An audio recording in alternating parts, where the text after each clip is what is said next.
የአእምሮ ህመም ማለት የሰዎችን አስተሳሰብ፣ አመለካከት፣ ባህሪንና ስሜትን የሚረብሽ ሲሆን ይህም ደግሞ ብዙ ጊዜ ባህሪን በማበላሸት የዕለት ተዕለት እንቅስቃሴን በማወክ እንዲሁም ደግሞ ነፃነትን በመንፈግ የሰዎችን አጠቃላይ ውጤታማነት የሚያበላሽ ሆኖ ሲገኝ የአእምሮ ህመም ይባላል። ለነዚህ የአእምሮ ህመም እንደ መንስኤ የሚጠቀሱ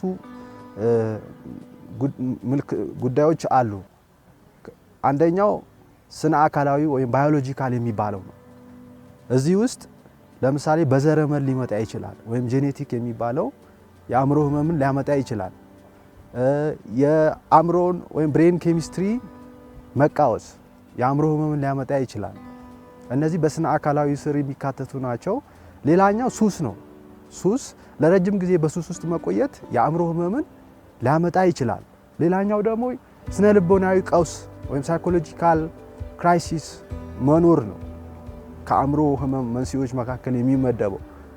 ከዚሁ ጋር ተያይዞ ሶሻል ወይም ኢንቫይሮንመንታል ክራይሲስ መኖር ወይም ቀውስ መኖር አንዱ የአእምሮ ህመም መንስኤ ሊሆን ይችላል።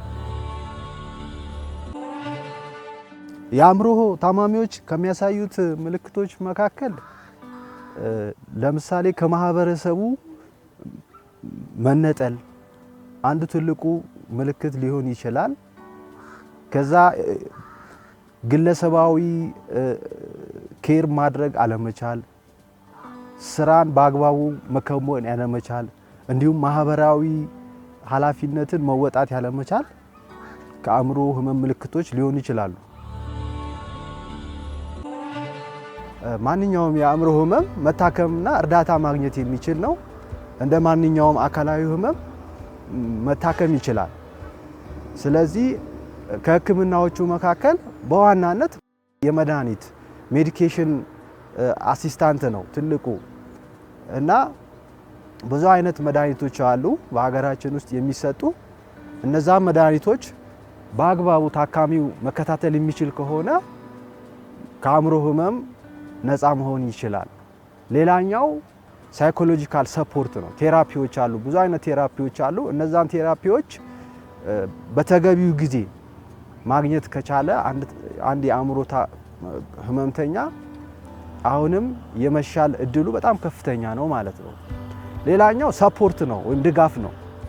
የኮሚኒቲ ሰፖርት ሊሆን ይችላል ወይም የቤተሰብ ሰፖርት ካለ ይሄም ትልቁ ለአእምሮ ህመም ለመዳን እንደ ትልቅ የተቀመጠ ሶሻል ኦር ኮሚኒቲ ሰፖርት ሲኖር ነው። ታካሚው ሆስፒታል ገብቶ ለአጭር ጊዜ በሚሰጥ የመድኃኒትና የስነ ልቦና ህክምና ይድናል ማለት አይቻልም እና ትልቁ አስተዋጽኦ ምንድነው? የማህበረሰቡ አስተዋጽኦ ለታካሚዎች ዘለቂታዊ ውጤት ለማምጣት ትልቅ ሚና ይጫወታል። ስለዚህ አንድ ታካሚ ህክምና ካገኘ በኋላ በማህበረሰቡ የሚሰጠው አቀባበል በጣም ትልቅ አስተዋጽኦ አለው።